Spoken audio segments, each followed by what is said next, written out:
Statement of Evidence to the Royal Commission on Indian Currency by Babasaheb Ambedkar. Note: the Royal Commission on Indian Currency and Finance visited India in 1924 to 25 to examine the financial system and to suggest the reform of the Indian currency. The commission was comprised of the following members: E. Hilton Young, Chairman; R. N. Mukherjee, Norcott Warren, R. A. Mant, M. B. Dadabhoy, Henry Strakosh, Alex R. Murray, Purushottam Das Thakurdas, J. C. Koyaji, W. E. Preston, and G. H. Baxter and A. Iyengar were the secretaries. Dr. Ambedkar explained his views in the statement submitted in reply to the questionnaire issued by the Commission. The statement and his evidence before the Commission are reproduced here along with the questionnaire. Contents: Statement of Evidence to the Royal Commission on Indian Currency. Copy of the Memorandum circulated to witness in India by the Commission. Statement of Evidence submitted by Dr. B. R. Ambedkar, Bar at Law, to the Royal Commission on Indian Currency. 1. In reply to the questionnaire issued by the Commission, I beg to submit the following statement of my views.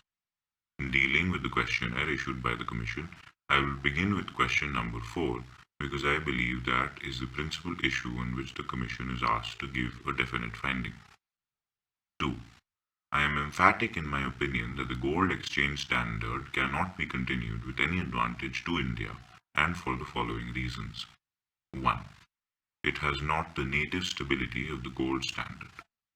A pure gold standard is stable because the value of gold in circulation is so large and the new additions to the supply are so small that the stability of the standard is not thereby appreciably affected. But in the case of the exchange standard, the new additions are dependent upon the will of the issuer and can be augmented to such an extent that the stability of the standard can be appreciably affected thereby. 2. It is discretionary in issue without there being anything in it to regulate the discretion.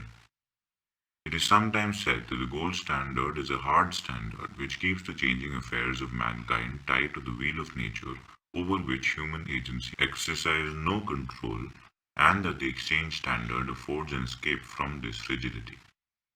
In reply to this, it must be said that though a discretionary currency, it is so only when the currency is provided with some means which enables this discretion to be properly exercised. There must be some regulator by which the discretion left to the issuer is regulated. From this point of view, an exchange standard is inferior to a convertible standard. A convertible standard and an exchange standard are alike in this that they both allow the use of discretion in the issue of currency. But a convertible standard is superior to the exchange standard because the discretion of the issuer in the former is regulated, while the discretion of the issuer in the latter is unregulated. It is true that in the exchange standard there is what is called regulation by foreign exchanges. But such a regulation, though it is better than no regulation at all, is only a loose and indirect way of reaching the end and cannot be depended upon in all circumstances of reaching it. 3. It is economical, but for that very reason it is insecure. There are many writers who are enamored of the exchange standard because it affects a certain degree of economy in the use of gold. But is the plan secure? Any plan of currency to be sound must be both economical and secure. It will do if it was not economical, but it will certainly not do if it is not secure. Now I submit that the proposition that to economize gold as a currency is to impair its utility as a standard of value is as simple and self-evident as the proposition that to use paper or rupee as a medium is more economical than to use gold. For what does this discarding of gold from currency use mean? It simply means this, that by economizing gold, you thereby directly increase its supply, and by increasing its supply, you lower its value. That is, gold by reason of this economy in its use becomes a depreciating commodity and therefore unfit to that extent to function as a standard of value. You cannot therefore both economize gold and also use it as a standard. If you want to economize gold, then you must abandon gold as a standard of value. In other words, the economy of the exchange standard is incompatible with its security. 3. The choice, therefore, can never be between a gold standard and an exchange standard. If we do not want a gold standard, we must either go over to a compensating standard of Professor Fisher or to a tabular standard of Professor Jevons. The choice is really between either of them and the gold standard. There is no doubt that the compensating standard or the tabular standard would be better than a gold standard. But mankind must become more philosophical than it is before they can be made workable, and until that happens, I think the gold standard must be accepted as the only system of currency which is knave-proof and fool-proof. 4. The next important question is that of the gold reserve. Before discussing matters such as location, composition, etc. of the reserve, it is necessary to determine whether we want it. That question in its turn depends upon another question pertaining to the mode in which the gold standard is to be introduced. In this connection, I do not want to say that there are many people who are under the impression that the introduction of a gold standard means merely the starting of a mint and the issuing of a gold coin. Nothing can be more erroneous than this. Gold standard means not the starting of a gold mint, but making provision whereby gold will become current, for currency is the standard. Now, in order that gold may be current, it is necessary that other forms of currency must be limited in their volume. There are two ways by which currency may be limited. One way is to make it convertible, and the other is to fix a positive limit on its issue.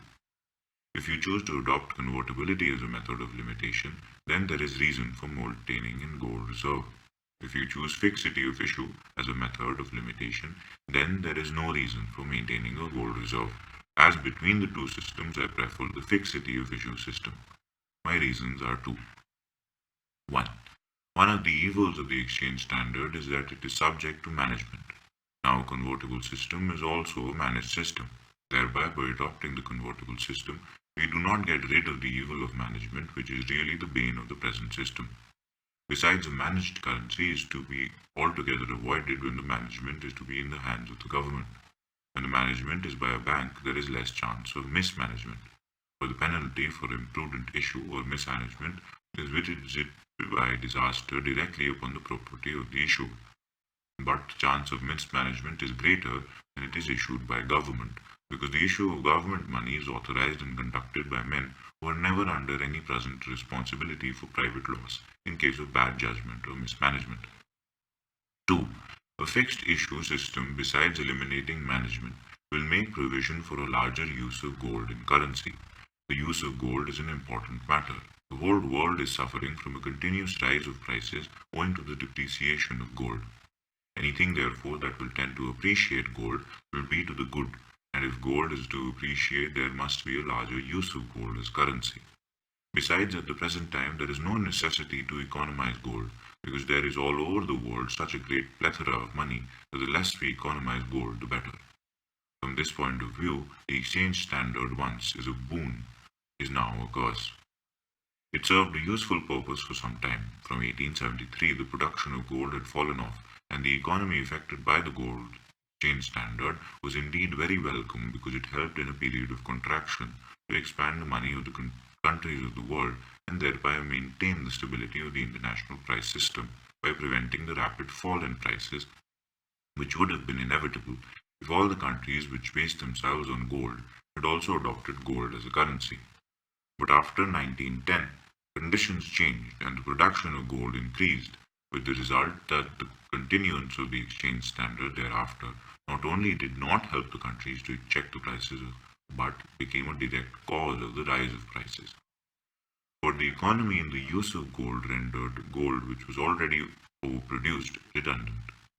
During the war, the use of paper money on an unprecedented scale led to a still greater depreciation in the value of gold, all of which was practically due to the economy of gold in its use as currency. Consequently, as observed by Professor Cannon, in the immediate future, gold is not a commodity the use of which it is desirable either to restrict or to economize. From the closing years of last century, it has been produced in quantities much too large to enable it to retain its purchasing power and thus be a stable standard of value, unless it can be constantly be finding existing holders willing to hold larger stocks or fresh holders to hold new stocks of it. Before the war, the various central banks in Europe took off a large part of the new supplies and prevented the actual rise of general prices being anything like what it should otherwise have been, though it was serious enough. In the absence of that demand, the next best thing would be introduction of gold currency in India and the East. This introduction of gold currency can be better accomplished by adopting the fixed issue system rather than the convertible system, for the former will leave a larger margin for the use of gold in actual currency than the latter. 5. That being my view of the solution of the problem, I am necessarily in favor of the abolition of the gold standard reserve as being of no practical use for maintaining the stability of the currency. There is also another reason why I think the gold standard reserve ought to be abolished. The gold standard reserve is peculiar in one respect, namely this: the assets, that is, the reserve, and the liabilities, that is, the rupees, are dangerously correlated by reason of the fact that the reserve cannot increase without an increase in the rupee currency. This ominous situation arises from the fact that the reserve is built out of the profits of rupee coinage. That being its origin, it is obvious that the fund can grow only as a consequence of an increase in the volume of rupee coinage. Now, as Professor Kannan remarks, the percentage of administrators and legislators who understand the gold standard is painfully small, but it is and is likely to remain 10 or 20 times as great as the percentage which understands the gold exchange system. The possibility of a gold exchange system being perverted by ignorance or corruption is very considerably greater than the possibility of the simple standard being so perverted. Unfortunately, there is abundant proof of such perversion in the history of the current system in India. Already we have had foolish administrators who had been obsessed with the idea that the reserve was a very essential thing, and who had therefore gone and issuing currency without any other consideration but that of augmenting the reserve. Nor has the country been wanting in innumerable foolish businessmen who have condemned the exchange standard without ever knowing anything of currency, on the sole ground that government is not allowing them to use the reserve as though to boom up business was the form and proper function of the currency reserve. Similarly, we have amongst us equally foolish politicians desiring to advertise themselves as friends of the people, who want the reserve to be utilized for educating the masses.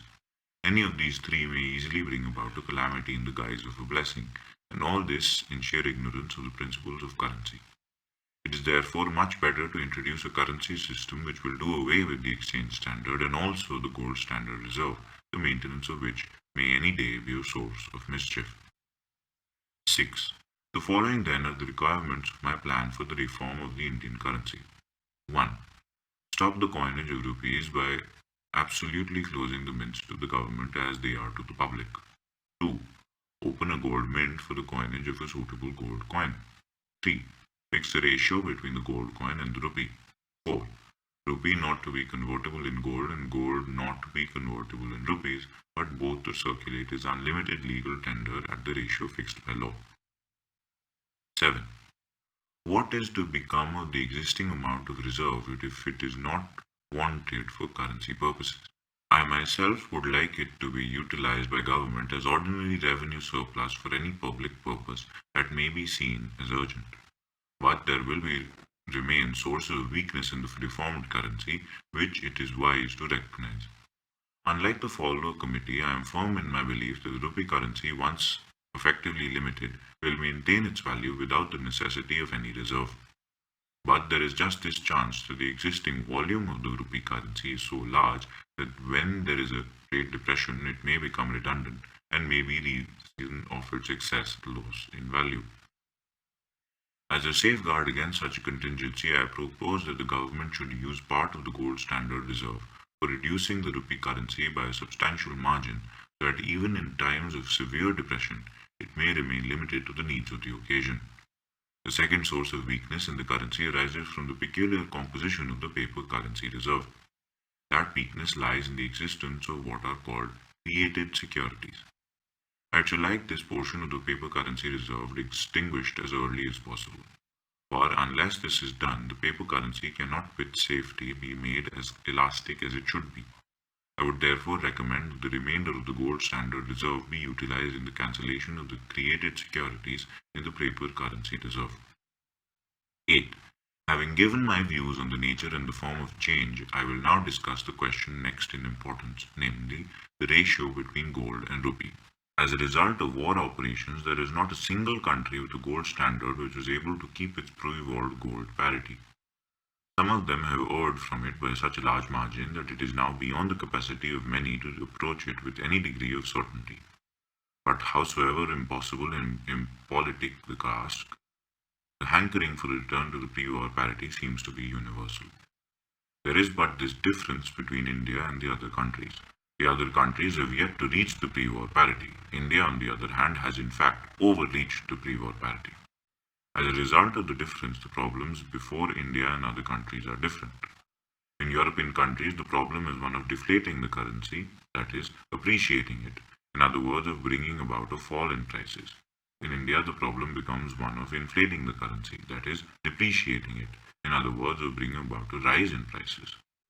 For a change from 1s6d gold to 1s4d gold means this and nothing else. Should the currency be inflated to reach back the pre-war parity? There are some people who are under the impression that the restoration of pre-war parity would give justice and would also give us the old price level to which we were so long accustomed. Both these views are fallacious. First, the restoration of a pre-war parity is not a restoration of the pre-war price level. For it is to be remembered that 1s4d gold in 1925 is not the same thing as 1s4d gold in 1914 if measured in terms of purchasing power. The same ratio of exchange does not necessarily mean the same level of purchasing power. The ratio between two currencies may remain the same, though their respective volumes have undergone enormous changes, provided the variations in volume are equal and in the same sense. This is exactly the result of a mere nominal restoration of the pre-war parity. If by restoring pre-war parity is meant the restoration of the pre-war level of prices, then the ratio, instead of being lowered from 1s6d in the direction of 1s4d, must be raised in the direction of 2s gold. In other words, instead of an inflation, there must be a further deflation of the currency. Second, the restoration of pre-war parity even nominally would be unjust. As a result of deferred payment, the currency should not disturb monetary contracts. If all debts now existing had been contracted in 1914 before the war, ideal justice would clearly require the restoration of the pre-war ratio. On the other hand, if all existing contracts had been entered into in 1925, justice would require us to keep the ratio of 1925. Two things must be borne in mind in this connection. Existing contracts include those made at every stage of preceding depreciations and appreciations, and to deal fairly with all would demand that each one should be treated separately, a task impossible by reason of its complexity and enormity. Existing contracts are no doubt of various ages, but the great bulk of them are of very recent date, and probably not more than 1 year old, so that it may be said that the center of gravity of the total contractual obligations is always near the present. Given these two facts, the best solution would be to strike an average between 1s4d and 1s6d, and to see that it is nearer 1s6d and away from 1s4d. This is substantially the view of Professor Fisher, who observes the problem of a just standard of money looks forward rather than backward. It must take its starting point from the business now current, and not from imaginary parts before the war. One might as well talk of restoring the original silver pound or returning to the monetary standards of Greece and Rome. In short, in matters of currency, the real is the normal and therefore just. 9. As regards the effect of a rising and falling rupee on trade and industry, the point often sought to be made is that a low exchange confers a bounty on trade and industry. But this is not the most important point. The more important point is, supposing that there is a gain arising from low exchange, whence does this gain arise? It is held out by most businessmen that it is a gain to the export trade that so many people have blindly believed in, that it must be said to have become an article of faith common to all that a low exchange is a source of gain to the nation as a whole. Now, if it is realized that low exchange means high internal prices, it will at once become clear that this gain is not a gain to the nation coming from outside, but is a gain from one class at the cost of another class in the country. Now, that class that suffers is the poor laboring class, which pays the bounty to the richer of the business class. Such a transference of wealth from the poor to the rich can never be in the general interest of the country. I am therefore strongly opposed to high prices and low exchange, and no righteous government should be party to such clandestine picking of the pockets of the poorer classes in the country. 10. I now come to the question of providing for the seasonal needs of the money markets in India. The currency system should be stable and elastic, and it is for this reason, more than any other, that the currency in many countries is a compound of metal and paper. The former is intended to give a steadiness and stability, in the latter elasticity. Unfortunately, in India, the plan of the paper currency is not contrived to give it elasticity. In England, under the simple paper currency, the elasticity is made good by the development of what is called deposit currency, which is issued against good commercial paper. Owing to a variety of causes, deposit currency has failed to take root in India, and there has been consequently no mitigation of the inelasticity of the paper currency of India. We should therefore make greater provision in our paper currency reserve, whereby it could be made possible to convert good commercial paper into paper currency best suited to the needs of seasonal demands. Copy of the memorandum circulated to witnesses in India by the Commission. The following memorandum, indicating the main questions which will come under the consideration of the Royal Commission on Indian Currency and Finance under its terms of reference, is published in order to assist intending witnesses in the preparation of their evidence. It is not to be regarded as exhaustive, nor is it desired that each witness should necessarily attempt to deal with all the questions raised. 1. Is the time ripe for a solution of the problems of Indian currency and exchange by measures for stabilization of the rupee or otherwise? What is the comparative importance of stability in internal prices and in foreign exchanges? What are the effects of a rising and falling rupee and of a stable high or low rupee on trade and industry, including agriculture, on national finance? 2. In relation to what standard and what rate should the rupee be stabilized, if at all? When should any decision as to stabilization take effect? 3. If the rate selected differs materially from the present rate, how should the transition be achieved? 4. What measures should be adopted to maintain the rupee at this rate selected? Should the gold exchange standard system in force before the law be continued, and with what modifications, if any? What should be the composition, size, location, and employment of a gold standard reserve? 5. Who should be charged with the control of the note issue, and on what principles? Should control or management be transferred to the imperial banks of India? And if so, what should be the general terms of the transfer? 6. What should be the policy as to the minting of gold in India and the use of gold as currency? Should the obligation be undertaken to give gold for rupees? 7. By what method should the remittance operations of the government of India be conducted? Should they be managed by the imperial bank? 8. Are any, and if so, what measures desirable to secure greater elasticity in meeting seasonal demands for currency? Should any, and if so, what conditions be prescribed with regard to the issue of currency against hundis? 9. Should any change be made in existing methods for the purchase of silver? Note: the above questions were circulated to witnesses in India. As the result of the oral and written evidence received in India, the relative emphasis to be laid on the various matters dealt with has become clearer, and accordingly the attached memorandum and supplementary list of questions to be asked by the chairman have been prepared for the information of witnesses. The end.